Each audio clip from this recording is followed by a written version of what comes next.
espioitzako gerretako irudi bat hartzen du, baina nolabait iritsi arazten diote lehen ministroari zia barruan zirkulatzen ari den ohar bat. Da esatea bezala, da azkeneko amenaz egiten dizuguna.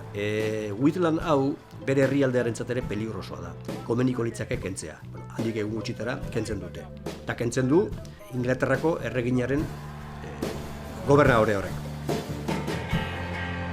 Izan zena momentu bat, nun Australiak markatu ahal izan zuen bere bidea, eta oso ondo enkargatu ziren lepoa mozteko.